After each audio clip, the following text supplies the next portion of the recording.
সুপ্ৰভাত বন্ধু বান্ধৱীসকল ৰাতিপুৱাই পুৱাই ভিডিঅ'টো আৰম্ভ কৰিছোঁ আপোনালোকৰ দিনবোৰ যাতে আজি শুভ হওক তাৰে কামনা কৰিছোঁ আজিৰ দিনটোত কিনো হয় মই সকলোখিনি দেখাই থাকিম আৰু আমাৰ দিয়ক হাইস্কুল খেলপথাৰত আজি 4 দিনেই হ'ল আনন্দ মেলা বাণিজ্য মেলা আৰু আজিৰ পৰা ৰাস আছে মই এইকেইদিন যোৱা নাই কিন্তু আজি যাম বুলি ভাবিছোঁ গতিকে ময়ো যাম আপোনালোককো দেখাম আৰু ৰাসো চাম তেন্তে বলক ভিডিঅ'টো আৰম্ভ কৰোঁ ৰাতিলৈ কি হয় সকলোখিনি দেখাই থাকিম এতিয়া আবেলি হৈ গ'ল আমিও এয়া সকলো ওলাই আহিলোঁ আনন্দ মেলা বাণিজ্য মেলা আৰু ৰাস চাবলৈ বুলি আৰু বহুত দূৰ দূৰণিৰ পৰা মানুহ আহিছে ৰাস আনন্দ মেলা বাণিজ্য মেলা চাবলৈ বুলি যিহেতু আমাৰ টিয়কৰ ওচৰে পাঁজৰে যিসকলে গম পোৱা নাই যে টিয়ক হাইস্কুল খেলপথাৰত আনন্দ মেলা বাণিজ্য মেলা আৰু ৰাস হৈ আছে বুলি আৰু তেওঁলোক সকলোকে জনাইছোঁ যে আপোনালোক আহিব চাবলৈ ৰাস বাণিজ্য মেলা আনন্দ মেলা হৈ আছে এতিয়া বলকচোন ভিতৰৰ দৃশ্য আপোনালোকক দেখাবলৈ চেষ্টা কৰিম দেখিছেনে কিমান মানুহ হৈছে যিহেতু বহুত বছৰৰ মূৰত আনন্দ মেলা পাতিছে আৰু লগতে বাণিজ্য মেলা আৰু ৰাসো পাতিছে সেইবাবে বহুত মানুহ হৈছে আৰু ইয়াৰ আনন্দ মেলাৰ যিখিনি খেল আছে তাৰ উপৰিও চকৰি খেল আৰু বিভিন্ন ধৰণৰ খেল পাতিছে আৰু বহুত দোকান বজাৰো আছে আপোনালোকক সকলোখিনি দেখাই থাকিম আপোনালোকে ভিডিঅ'টো স্কিপ নকৰিব যিসকলে মোৰ ভিডিঅ'টো প্ৰথম চাইছে তেওঁলোকে মোৰ চেনেলটো ছাবস্ক্ৰাইব কৰি দিব আৰু এটা মোৰ ফেচবুক পেজ আছে জ্যোতিস্না হাজৰিকা 123 বুলি মোৰ পেজটো ফ'ল' কৰি দিব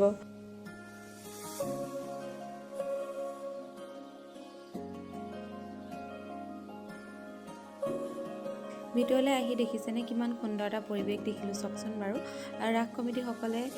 ভগৱানৰ প্ৰতিমূৰ্তিসমূহ সুন্দৰকৈ উপস্থাপন কৰিছে চাওকচোন মই চাইছোঁ আপোনালোককো দেখাবলৈ অকণমান চেষ্টা কৰিছোঁ সঁচাকৈ এনেকুৱা পৰিৱেশসমূহ চাই ভাল লাগে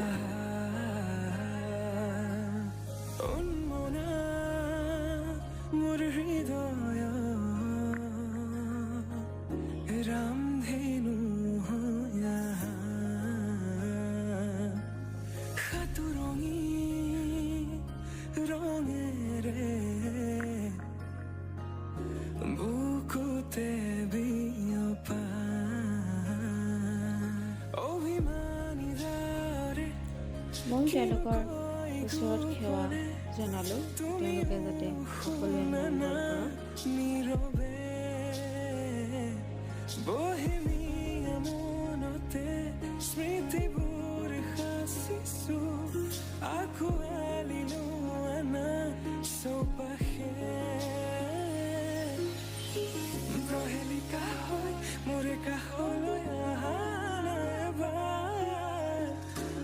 খুঁজে থাকিব মৰণ ওখানা মিশে উকু কপিছে তোমাকে দেখি দুটি নয়নৰ কি যে সৰণ তুমি মোৰ মই তোমাৰ এক হৈ ৰং সদায় তুমি মোৰ মই তোমাৰ এক হৈ ৰং সদায় এতিয়া আনন্দমালাৰ ভিতৰৰ ভাগলৈ আমি গ'লোঁ দেখিছেনে সকলোবোৰ খেল তেওঁলোকে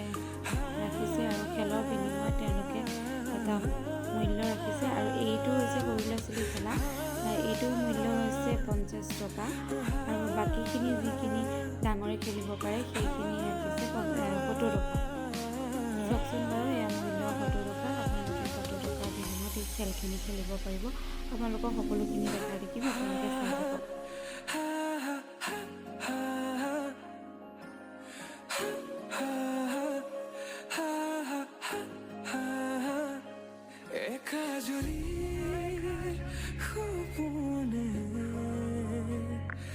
তোমারে নাম সিয়ারে তোমার সমান হব তুমি জানো বুজানে অবুজন হিয়াতে তোমার কাহিনী ভাল পাও বুলি এবাৰ কোৱা হবানে সাৰথি সপোনৰে সুৰভি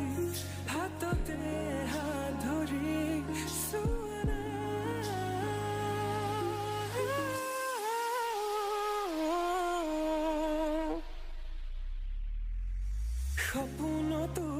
পৃথকতো তুমি জানা হেজাৰৰে মাজতে মই তোমাকে বাচিম চাবা সপোনতো পৃথকতো তুমি জানা হেজাৰৰে মাজতে মই তোমাকে বাচিম চাবা তুমি মোৰ মই তোমাৰ এক হৈ ৰম সদায় মোৰ শেষ উশাহ তোমাতে লীন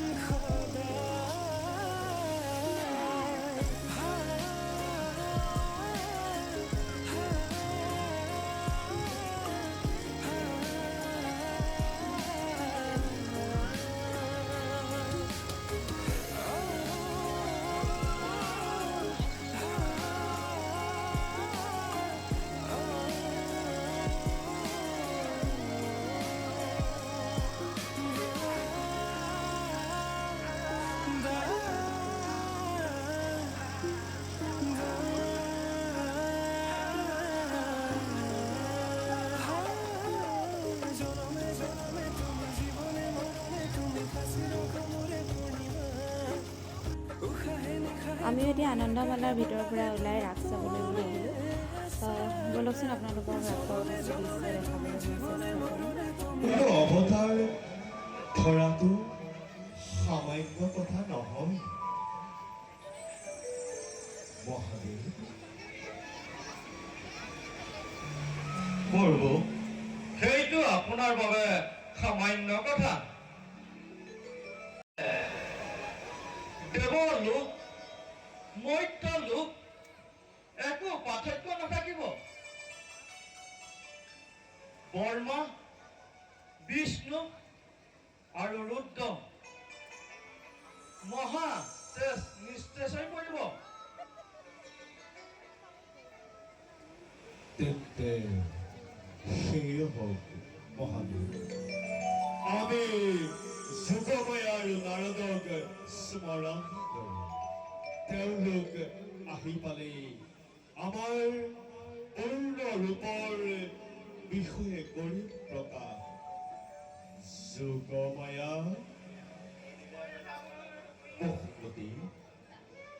বহুমতী তুমি এতিয়া সহস্থানে গমন কৰা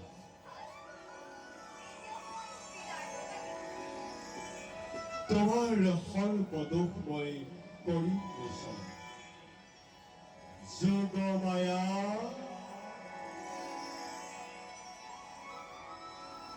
যোগমায়া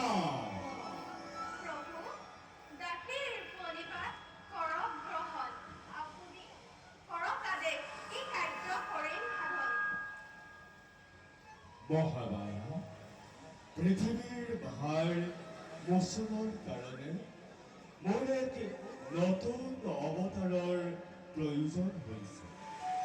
সেই অৱতাৰত তুমি মোৰ কৰ্ম সাধনাত সহায় হ'ব লাগিব এই অৱতাৰত মই কৃষ্ণ ৰূপে দৈৱকীৰ অষ্টম সন্তান হৈ জন্ম গ্ৰহণ কৰিম আৰু অনন্তই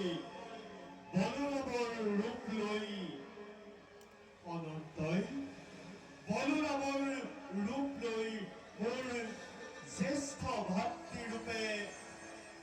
দৈৱকীৰ সপ্তম সন্তান ৰূপে গৰ্ভত স্থিতি ল'ব কিন্তু তুমি মায়াৰ বলেৰে সেই গৰ্ভ ছেদ কৰি ৰোহিণীৰ গৰ্ভত স্থাপন কৰি আৰু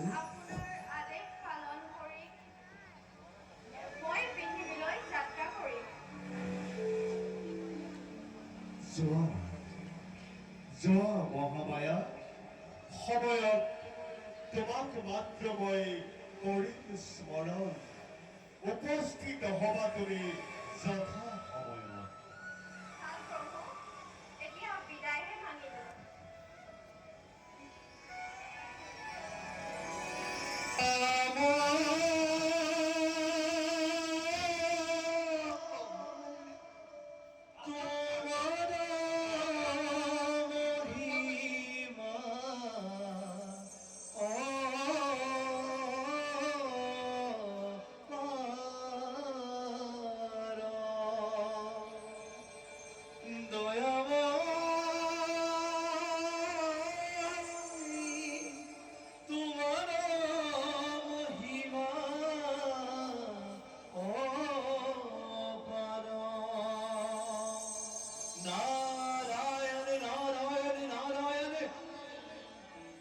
প্ৰভু প্ৰভু আমাকে কৰিছে স্মৰণ নাৰায়ণে নাৰায়ণে যাওঁ যাওঁ মই বৈকুণ্ঠৰ দিশে এক হাতে চক্ৰ লয়া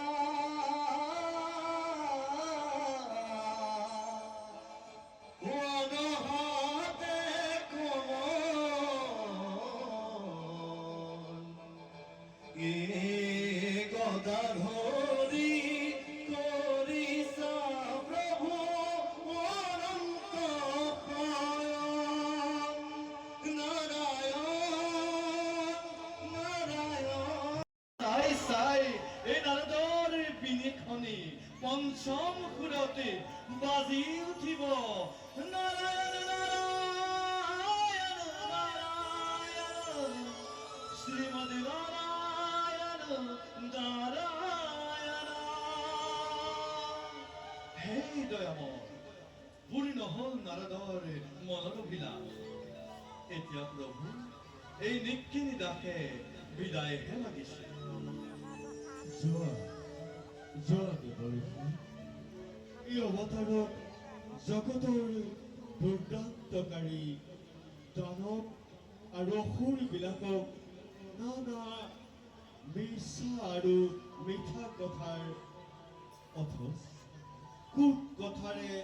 মোৰ বিৰোধী কৰি তুলিব লাগিব নিশ্চয় প্ৰভু এই দায়িত্ব তুমি কিন্তু সুচাৰুৰূপে পালন কৰিব লাগিব নিশ্চয় প্ৰভু আপোনাৰ আখ্যা শিৰোগত কৰি এই জগতৰ কল্যাণৰ হকে এই নাৰদে কৰি যাব নিজৰ কৰ্ম প্ৰভু সন্তান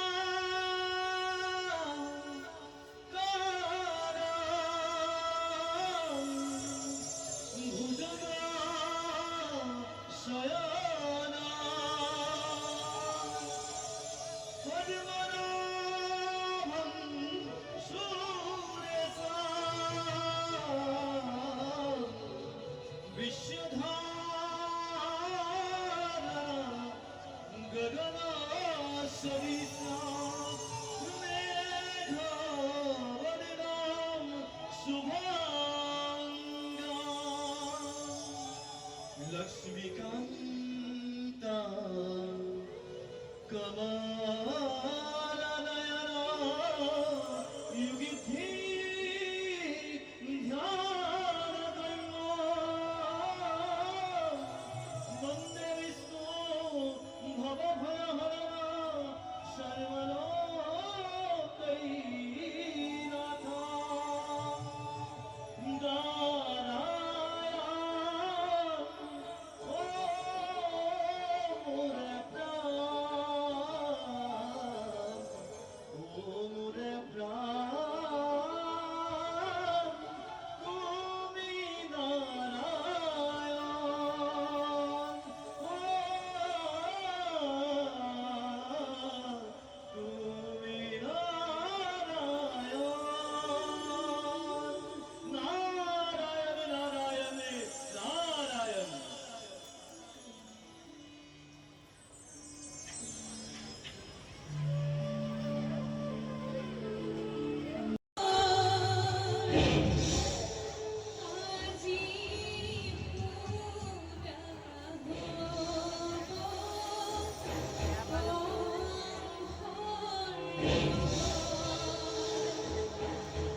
স্মৃতি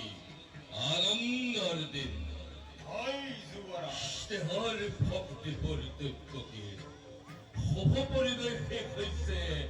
মাংগলিকভাৱে আজি আজি অতি সুখী মই বসুদেৱৰ হাতত ভৰিতে সমৰ্পণ কৰি আজি মই অতি সন্তোষিত হয় যুৱৰাজ দৈপকীৰ বাবে বসুদেৱ উপযুক্ত বৰে তাৰ বাবে ময়ো আজি অধিকে আনন্দিত কিন্তু কালকেতু যুৱৰাজ দেখ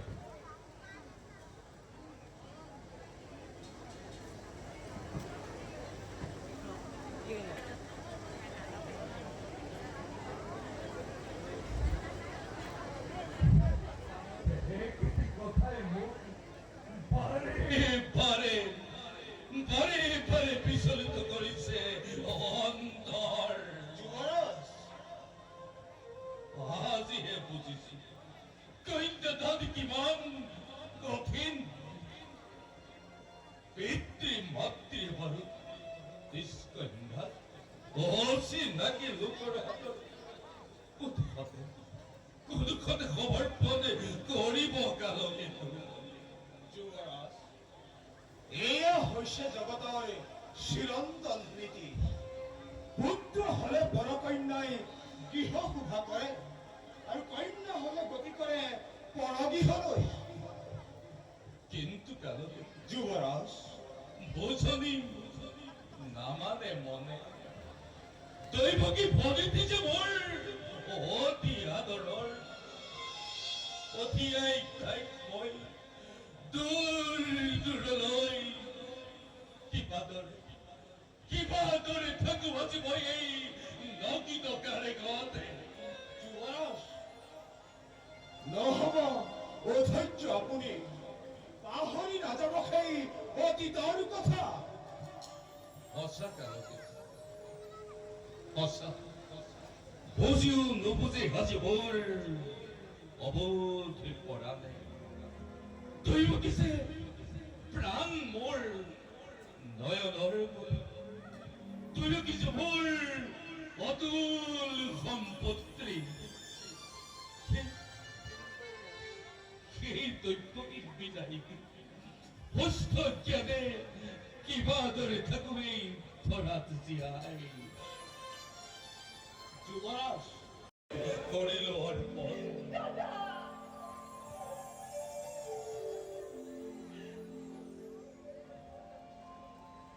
সৰলা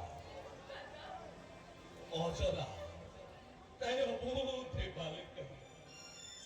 পদে পদে হ'ব পাৰে তাইৰ শতদূৰ শতপদ সবাই ভুৱন জানে অৰ্থাংগিনী ভাবি তাইৰ শতদূৰ শত অপৰাধ কবি কৰিব মৰ্যাদা কিন্তু মনতে ৰাখিব তোমাৰ অপ্ৰত্যাশিত বন্ধনেৰ কৰাতে ভৰে আচলে ফলিতে কোনোদিন নহয় বংশিতা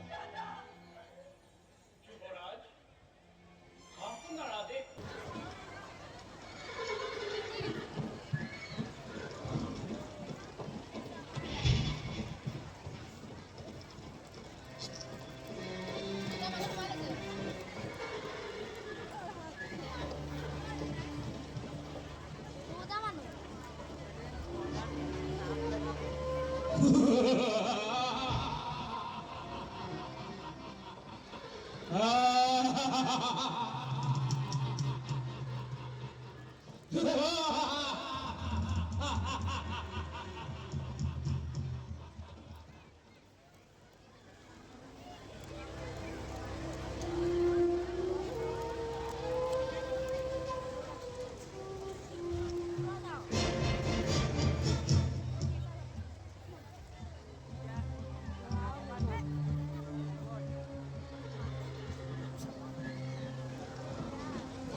এই উদ্দেশ্য কৰি কৰিছে অদ্ৰহস্য অন্য মাৰ্গত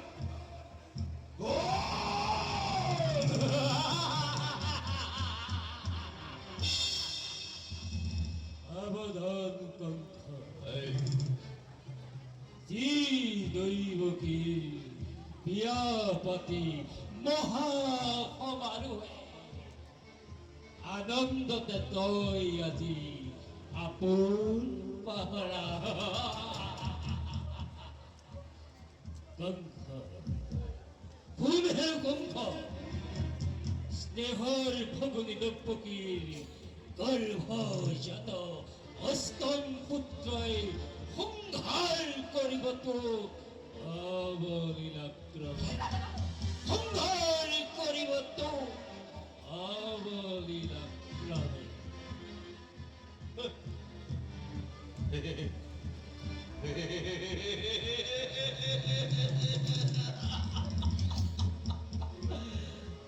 দৈৱকীৰ গৰ্ভজাত অষ্টম সন্তানে সংহাৰ কৰিব মোক অৱলীলাক্ৰমে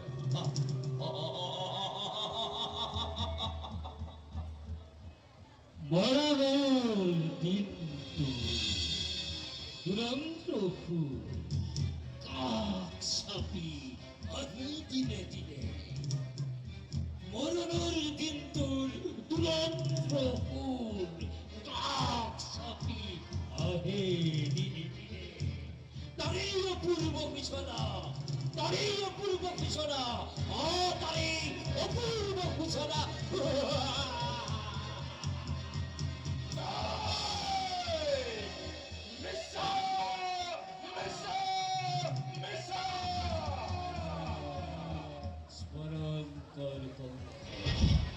স্মৰণ কৰ কণ্ঠতাই স্মৰণ কৰ ভূতজ্যোতিৰ সেই ভীষণ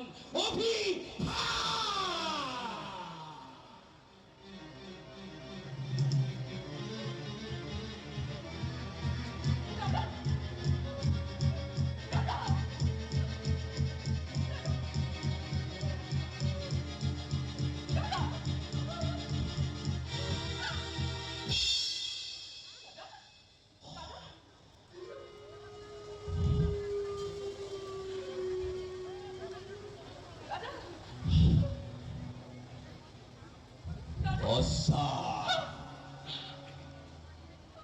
অতি সঁচা মনত পৰিছে আজি বৰিঠেই দুৰ্নীতিৰ অভিশাপ আনন্দতে আপোন পাহৰা হৈ পাহৰিছো আপোনাৰ সাৱধান কৰি দিছে আকাশী বাণীয়ে ওৰাই দিছে গংগাৰ পৰিচয় কালকেতো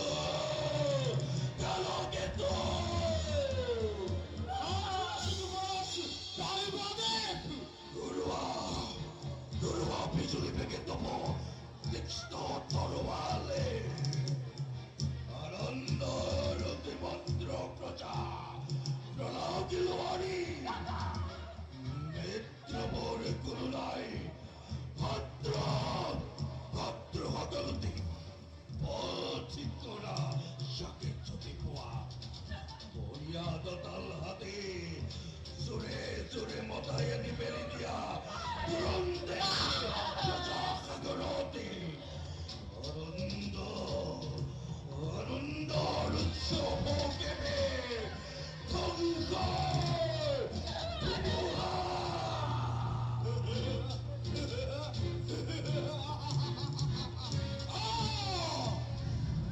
মহাকাল কালক দেখিয়াছি কৰিছে অংগীকাৰ প্ৰলয় ভংগ বাজিবগে সিংহৰাজ কৰে মথুৰাৰ ঘৰে ঘৰে পদে পদে হত্যাকাণ্ডৰ সৃষ্টি কৰিব হাজাৰ হাজাৰ বছৰৰ মানুহে লাগিব পৃথিৱী নিসংহতাৰে সৃষ্টি হৈছিল সি কেৱলেই মথুৰা আৰু সেই নিসংহতাৰে নায়ক আছিলেই কালকেতু নিষ্ঠুৰতাৰে অন্যতম জগততো নিসংহতাৰ অন্যতম কালকেতু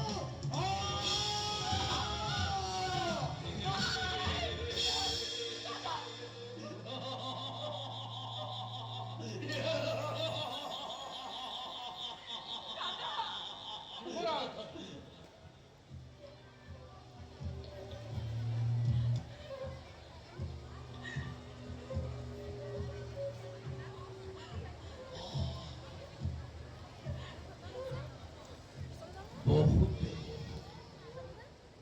নতুন নীতি আৰ স্নেহৰ ভক্তি মৃত্যুকে ভবিষ্যৎ ভাগ্য লিপি মোৰ দুয়োৱে কাণ পাতি শুনিলা নহয় শিবিৰন বন্ধনেৰে বান্ধিলো তোমাৰ দুয়োকে এই মিলনেই আজি স্পষ্টভাৱে কৰিছে ঘোষণা অচিৰতে কংসৰ মৰণ ইয়াৰ আজি আনন্দ কৰিলো প্ৰদান তাৰে আজি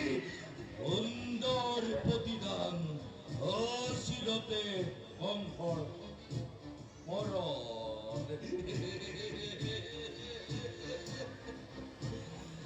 কি কৰিবা অমৃত গৰলতেল বেশ কথা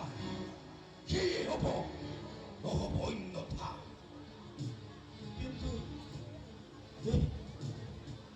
এই কংসৰ মৰণ যদি মাৰ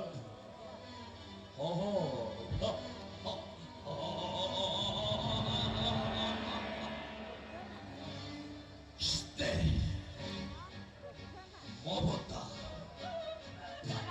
অশেষ তোমাৰে বিসৰ্জিল সকলোতে এই ভক্ততে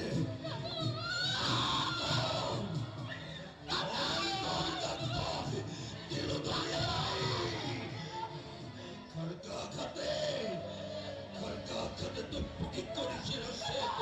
ভক্ত ভক্ত মই ৰক্ষ কৰি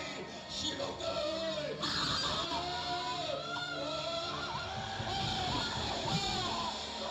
শান্ত হোৱা যুৱৰাজ শান্ত হোৱা মানৱ দৈবাধীন দৈবিক দম্ভালিৰে অতিক্ৰম কৰিব খোজাটো বাতুলত আহে মাথো অন্যহাতে নাৰী হত্যা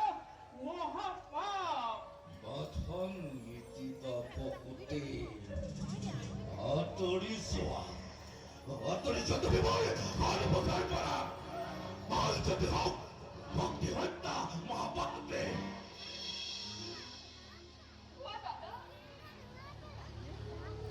এবাৰ হেতু অনৰ্থময়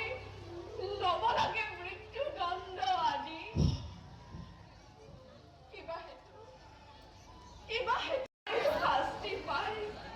বিনা অপৰাধে ৰজা হৈ ৰাক্ষসৰ মূৰ্তিৰে মানৱৰ নামত কিয় কলংক সানিছা দাদা কিয় কলংক সানিছা দাদা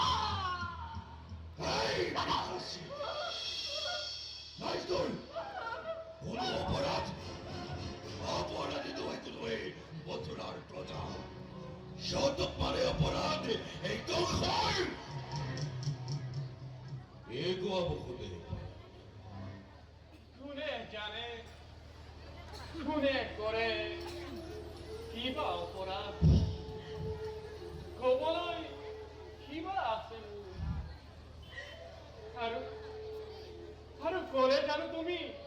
শুনিবা সঁচাই ৰাজা তুমি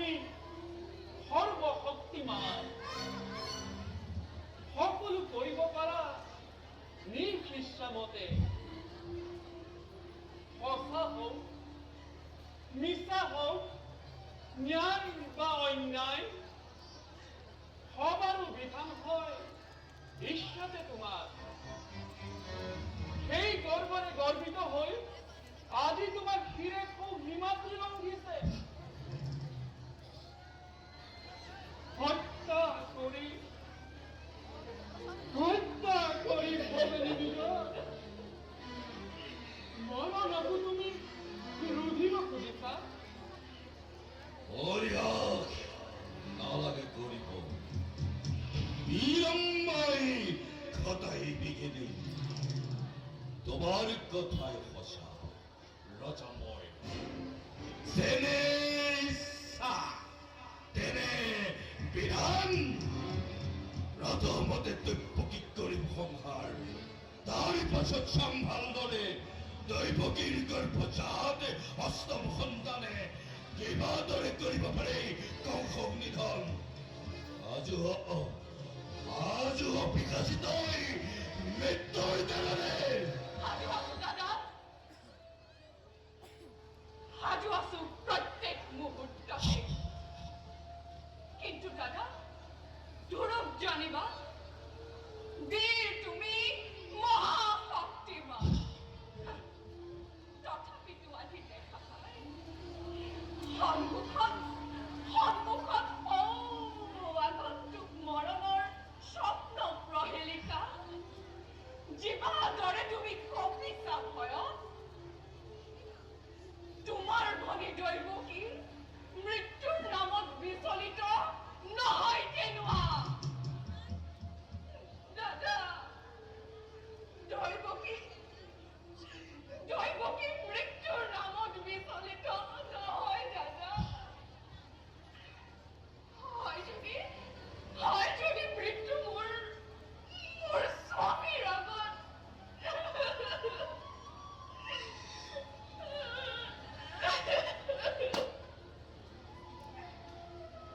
তুমি হেন মহাবীৰ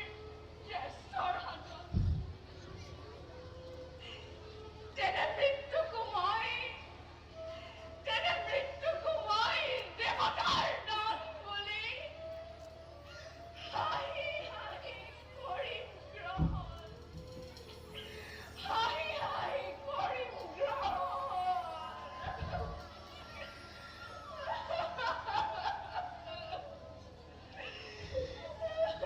সঁচা কথা হেনে কাম অতি অশুভন নারী হত্যা ভগ্নী হত্যার কলঙ্ক কালিমাখানি ক্ষেত্রীয় কি বিনা প্রয়োজনে তুমি রঞ্চিত করিবা এনে কাম করা যদি ঈশ্বরে তোমার জগতের বীরর সমাজে শত মুখে তোমার করিব গঞ্জনা নলব তোমার নাম লাজতে ঘৃণাতে আৰু তাৰেই ভয় সাপ গাখীৰ খুৱাই মূৰ্খ কংসই জগতত বীৰ বুলি দিব পৰিচয়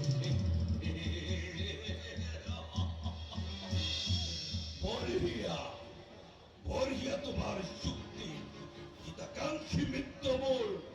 তুমি বহুদেৱে তাৰো আছে এক সহজ উপায় উপায় কি উপায়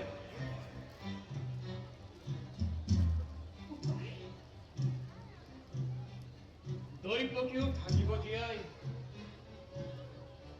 তোমাৰো ৰাজন একোকে নহব অনিষ্ট ঘৰ জোৰে কৰিছো কাকতি দিয়া মোক দৈবকীৰ প্ৰাণ ভিক্ষা দান অসম্ভৱে দৈবকীৰ প্ৰাণদান নহয় সম্ভৱে তাৰ পৰিবৰ্তে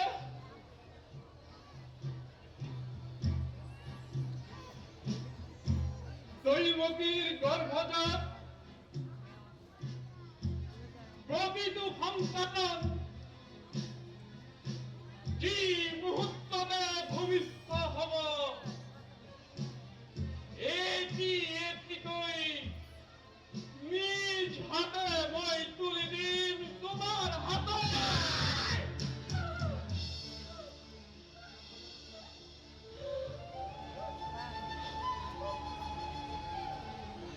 হত্যা কৰি কি হব?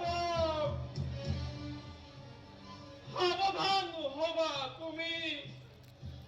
নিজ ইচ্ছামতে।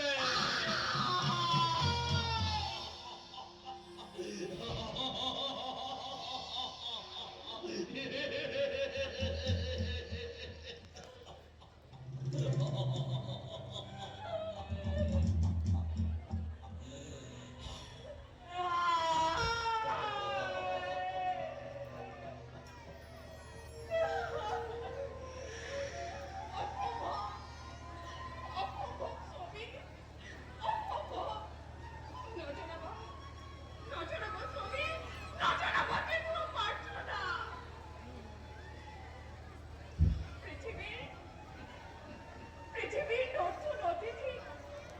সৰগৰ দেৱশিশু সৰল নিষ্পাপ সিহঁতৰ প্ৰাণৰ বিনিময়ে মোৰ জীৱন ভিক্ষাৰ। মোৰ নাই প্ৰয়োজন স্বামী, নাই প্ৰয়োজন। নাই কোনো এনে মাতৃ সেই ধৰাৰ বৈক্য যি বিষত জীৱ পাৰে নিজ গৰ্ভজাত সন্তানক।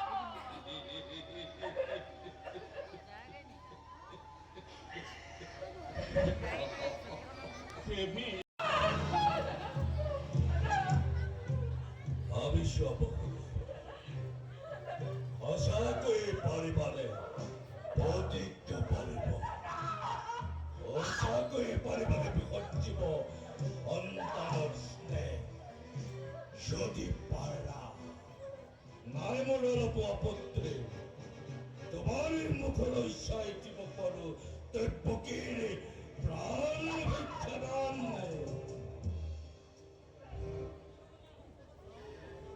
ভক্তিধৰ নৰপতি তুমি।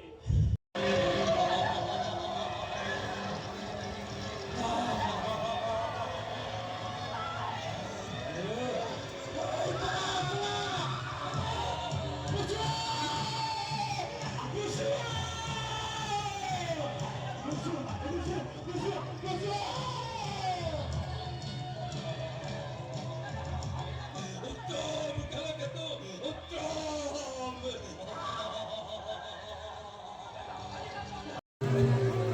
যুৱৰাজৰ জয় হওক।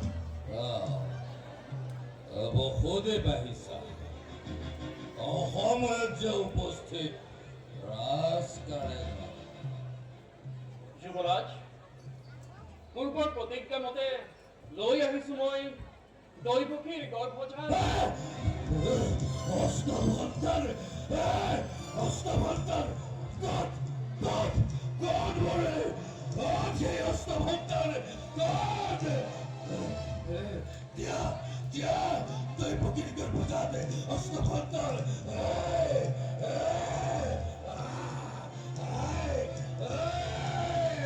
দৈবকীৰ গৰ্ভজাত অষ্টম সন্তান দুখৰে প্ৰাণহত্যা।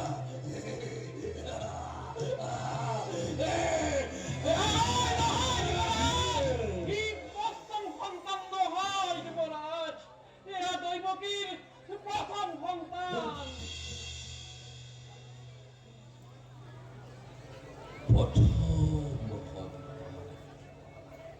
যুৱৰাজ, দৈবকীৰ গৰ্ভজাত প্ৰথম সন্তান দেৱশিশু।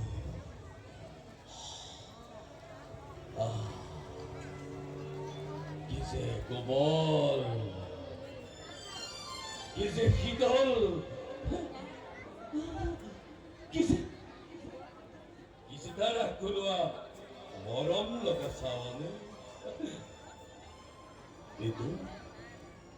এইটো নেজানে তাৰ মাতুলেই হ'ব তাৰ প্ৰণহন্তা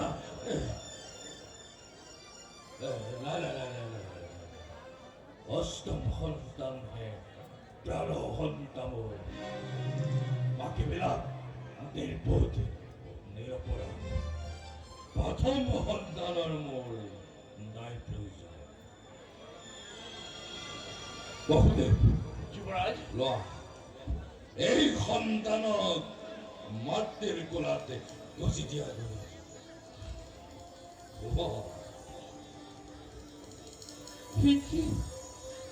সেয়া মই কি সপোন দেখিছো নেকি সপোন নহয় এদিথ ওলাব খুদে যুৱৰাজ আজিৰ দৰে তিনিটা হলে দৈৱকীৰ গৰ্ভজাত অষ্টম সন্তান ভূমিষ্ঠ হ'ব ঠিক আজিৰ দৰেই তুমি লৈ আহিবা মোৰ সন্মুখ যোৱা যুৱৰাজ বাঘী বিয়া দিনা তুমি কৰা অপমান আজি মুহূৰ্ততে বিস্তৃতিৰ গৰ্ভত বিলীন হৈ গ'ল ধন্য তুমি ৰাজা ধন্য মই এতিয়া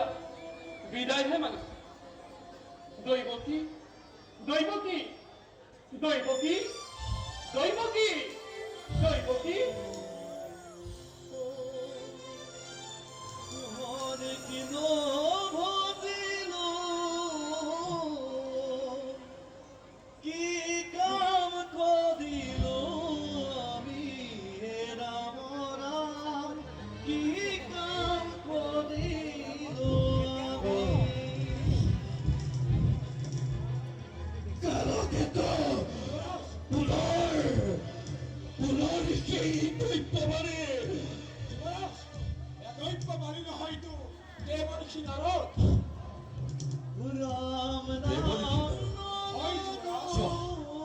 অসন্মানলৈ হাতে পৰীক্ষা গানত পৰে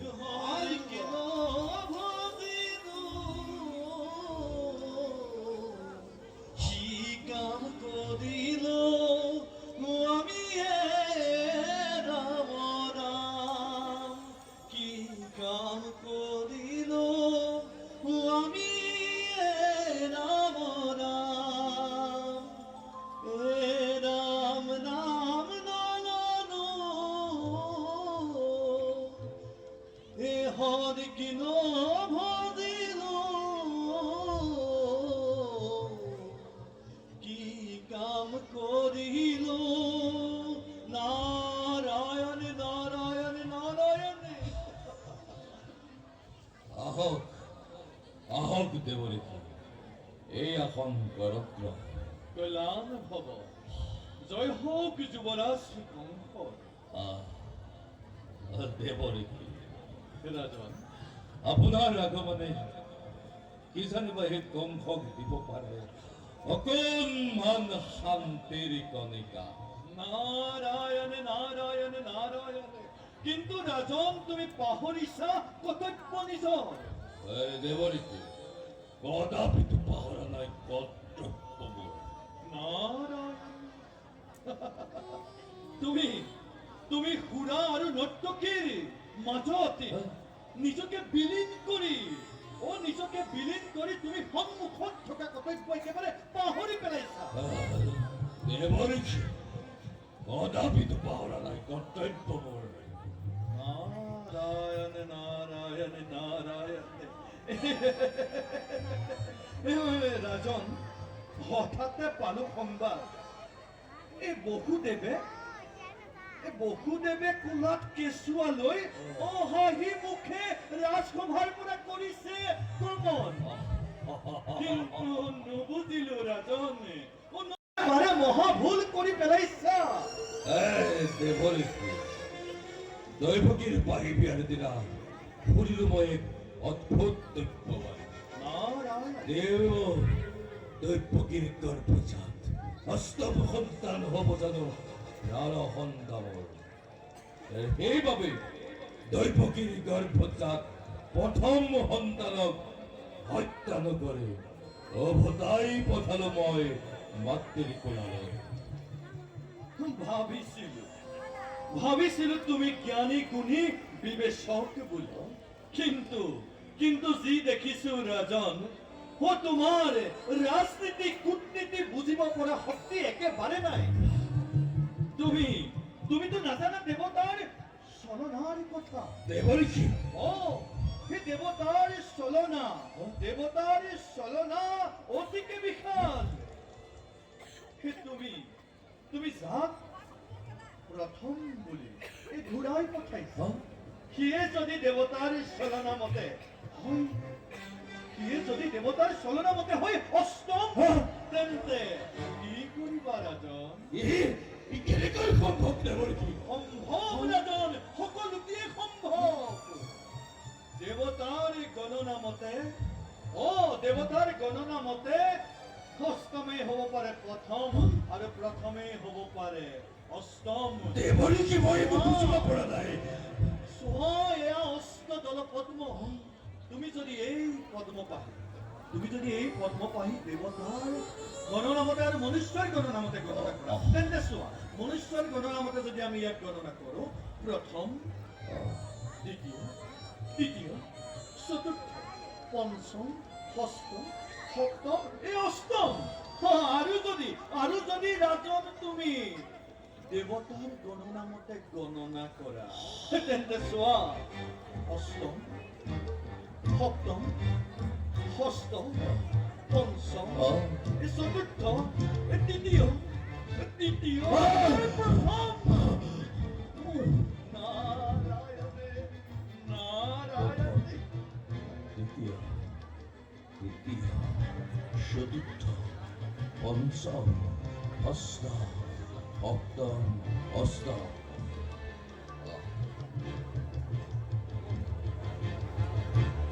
অষ্টম, সপ্তম, ষষ্ঠ, পঞ্চম, চতুর্থ, তৃতীয়, অষ্টম, প্রথম,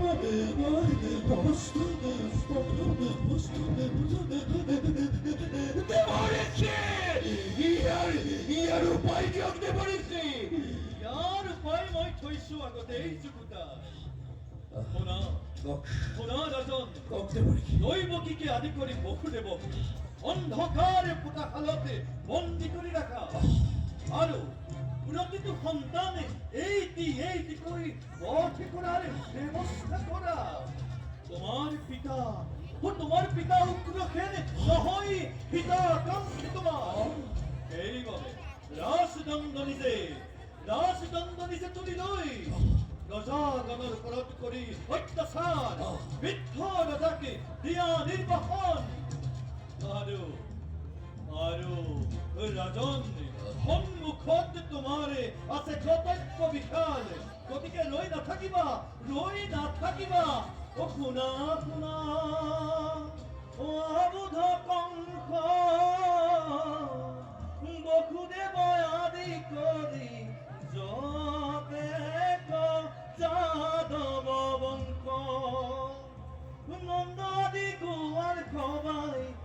আনিব তোমাৰে ধ্বংস। আহিব প্ৰভু নাৰায়ণ অংশ। নাৰায়ণ নাৰায়ণ।